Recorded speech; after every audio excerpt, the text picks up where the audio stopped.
بسم اللہ الرحمن الرحیم یا ایہا الذین آمنوا اتقوا اللہ ولتنظر نفس ما قدمت لغد واتقوا اللہ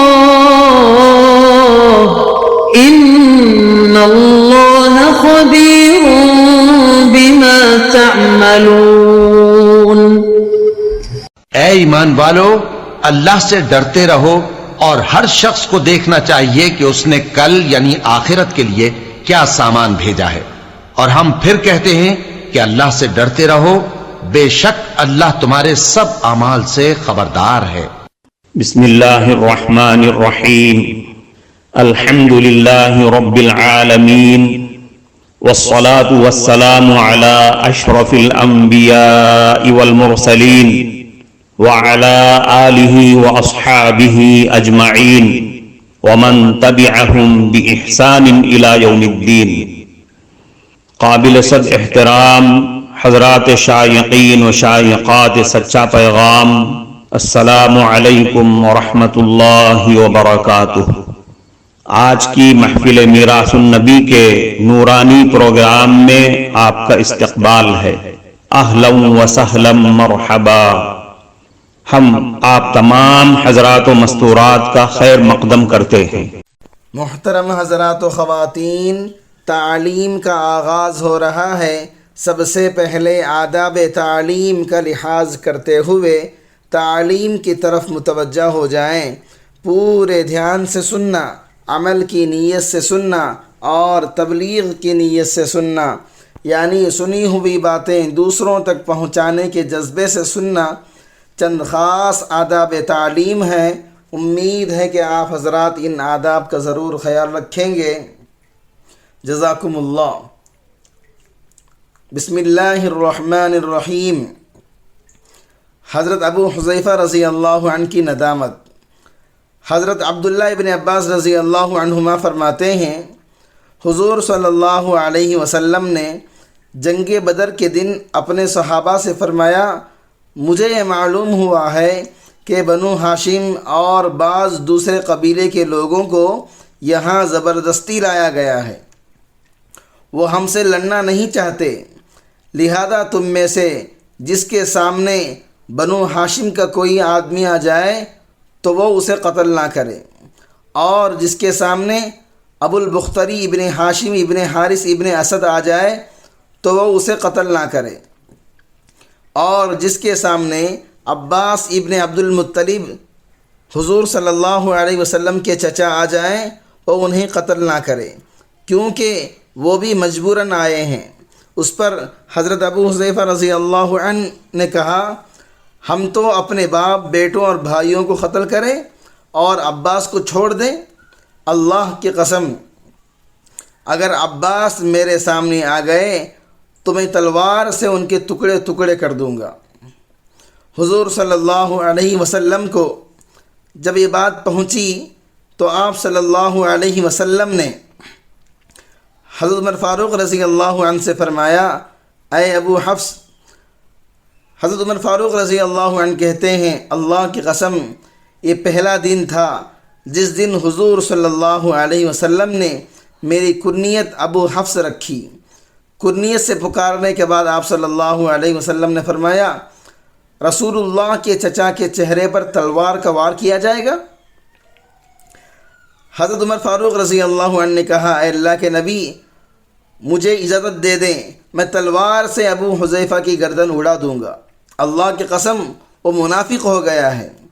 اس وقت جوش میں حضرت ابو حذیفہ رضی اللہ عنہ یہ بات کہہ بیٹھے، لیکن بعد میں حضرت ابو حذیفہ رضی اللہ عنہ نے کہا، میں اس دن جو غلط بات کہہ بیٹھا تھا، میں اب تک اپنے آپ کو عذاب خداوندی کے خطرے میں محسوس کر رہا ہوں اور مجھ پر خوف طاری ہے، اور میرے اس گناہ کا کفارہ صرف اللہ تعالیٰ کے راستے میں شہادت ہی ہو سکتی ہے۔ چنانچہ وہ جنگ یمامہ میں شہید ہو گئے۔ حضرت انس ابن مالک رضی اللہ عنہ فرماتے ہیں، حضور صلی اللہ علیہ وسلم نے حضرت ثابت ابن قیس رضی اللہ عنہ کو چند دن نہ دیکھا تو ان کے بارے میں دریافت فرمایا وہ کہاں ہیں؟ ایک صحابی نے عرض کیا اے اللہ کے رسول میں ابھی اس کا پتہ کر کے آتا ہوں۔ چنانچہ وہ صحابی حضرت ثابت کے پاس گئے تو دیکھا وہ اپنے گھر میں سر جھکائے بیٹھے ہوئے ہیں۔ انہوں نے پوچھا کیا بات ہے؟ انہوں نے کہا بڑا برا حال ہے، کیونکہ مجھے اونچی آواز سے بولنے کی عادت ہے اور میری آواز حضور صلی اللہ علیہ وسلم کی آواز سے اونچی ہو جاتی تھی، اور اب اس بارے میں قرآن پاک کی آیت نازل ہو چکی جن کے مطابق میرے پہلے تمام اعمال برباد ہو چکے ہیں اور میں دوزخ والوں میں سے ہو گیا ہوں۔ ان صحابی نے حاضر خدمت ہو کر نبی کریم صلی اللہ علیہ وسلم کو بتایا کہ وہ ایسا کہہ رہے ہیں۔ حضرت موسیٰ ابن انس راوی کہتے ہیں حضور صلی اللہ علیہ وسلم نے ان صحابی سے فرمایا جا کر حضرت ثابت رضی اللہ عنہ سے یہ کہہ دو کہ تم جہنم والوں میں سے نہیں ہو بلکہ جنت والوں میں سے ہو۔ چنانچہ انہوں نے جا کر حضرت ثابت رضی اللہ عنہ کو یہ زبردست بشارت سنا دی۔ حضرت انس ابن مالک رضی اللہ عنہ نے حضور صلی اللہ علیہ وسلم کے ہاتھ میں ایک دن چاندی کی انگوٹھی دیکھی اور دوسرے لوگوں نے بھی دیکھی تو لوگوں نے انگوٹھیاں بنوا کر پہن لیں۔ بعد میں حضور صلی اللہ علیہ وسلم نے وہ انگوٹھی اتار دی تو لوگوں نے بھی اتار دیا۔ حضرت عبداللہ ابن عمر رضی اللہ عنہما فرماتے ہیں حضور صلی اللہ علیہ وسلم سونے کی انگوٹھی پہنا کرتے تھے۔ ایک دن آپ نے وہ اتار دی اور فرمایا آئندہ یہ انگوٹھی میں کبھی بھی نہیں پہنوں گا۔ یہ دیکھ کر لوگوں نے بھی اپنی انگوٹھیاں اتار دیں۔ حضرت عبداللہ ابن عمر رضی اللہ عنہما مکے اور مدینہ کے درمیان ایک درخت کے پاس جب پہنچتے تو اس کے نیچے دوپہر کو آرام کرتے اور اس کی وجہ یہ بتایا کرتے کہ حضور صلی اللہ علیہ وسلم نے اس درخت کے نیچے دوپہر کو آرام کیا کرتے تھے۔ حضرت خرہ رضی اللہ عنہ کی اطاعت رسول۔ حضرت خرہ رضی اللہ عنہ فرماتے ہیں میں قبیلہ مزینہ کی ایک جماعت کے ساتھ حضور صلی اللہ علیہ وسلم کی خدمت میں حاضر ہوا اور ہم آپ صلی اللہ علیہ وسلم سے بیعت ہوئے۔ جب ہم آپ سے بیعت ہو گئے اس وقت آپ کی گھنڈیاں کھلی ہوئی تھیں۔ میں نے آپ کے کرتے کے گریبان میں ہاتھ ڈال کر مہر نبوت کو چھوا۔ حضرت عروہ راوی کہتے ہیں میں نے دیکھا کہ حضرت خرہ کے صاحبزادے حضرت معاویہ کی اور حضرت معاویہ کے بیٹے کی گھنڈیاں گرمی سردی ہر موسم میں ہمیشہ کھلی رہا کرتی تھیں۔ جنت میں آپ صلی اللہ علیہ وسلم کی رفاقت۔ حضرت ربیعہ کہتے ہیں میں نبی اکرم صلی اللہ علیہ وسلم کی خدمت میں رات گزارتا تھا اور تہجد کے وقت وضو کا پانی اور دوسری ضروریات مثلا مسواک مصلی وغیرہ رکھا کرتا تھا۔ ایک مرتبہ حضور صلی اللہ علیہ وسلم نے میری خدمات سے خوش ہو کر فرمایا مانگ کیا مانگتا ہے؟ انہوں نے عرض کیا اے اللہ کے رسول جنت میں آپ کی رفاقت مانگتا ہوں۔ آپ صلی اللہ علیہ وسلم نے فرمایا اور کچھ؟ عرض کیا کہ بس یہی چیز مطلوب ہے۔ تو آپ صلی اللہ علیہ وسلم نے فرمایا اچھا میری مدد کرو سجدوں کی کثرت سے، یعنی کثرت سے نماز پڑھ کر تم تمہاری مطلوبہ چیز کو حاصل کر سکتے ہو۔ محترم ناظرین کرام، اس دینی اور ایمانی بیان کو سننے کے دوران ہی اس کو لائک کر دیجئے اور شیئر بھی کر دیجئے تاکہ دوسرے بھی اس سے فائدہ اٹھا سکیں۔ اللہ آپ کو جزائے خیر عطا فرمائے۔ انفاق کا جذبہ۔ حضرت ابی ابن کعب رضی اللہ عنہ فرماتے ہیں مجھے ایک مرتبہ حضور صلی اللہ علیہ وسلم نے زکوٰۃ کا مال وصول کرنے کے لیے بھیجا۔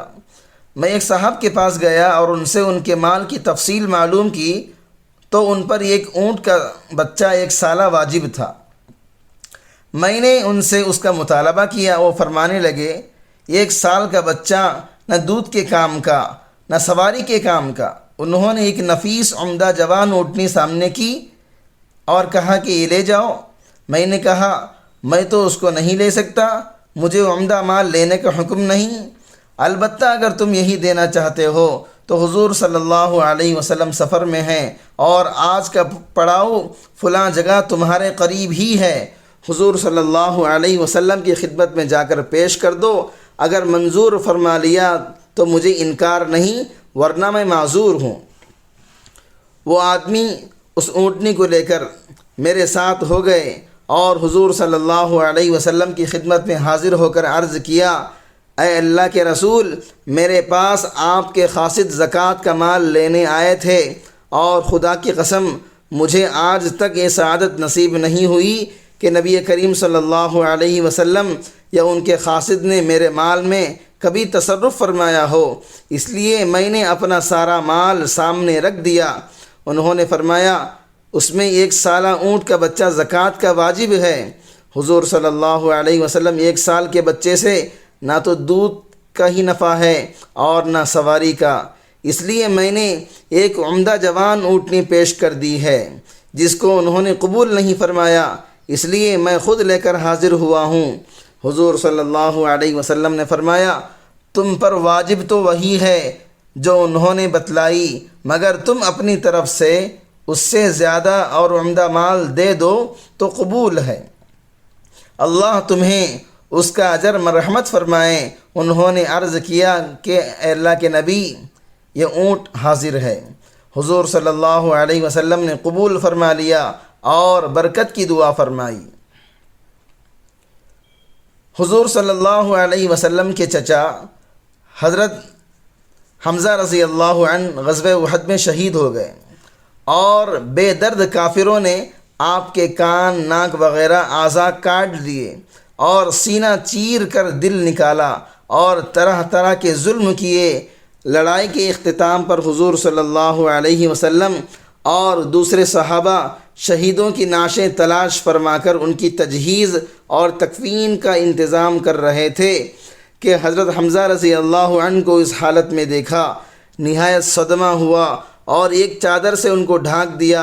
اتنے میں حضرت حمزہ رضی اللہ عنہ کی حقیقی بہن حضرت صفیہ رضی اللہ عنہ تشریف لے آئیں کہ اپنے بھائی کی حالت دیکھیں۔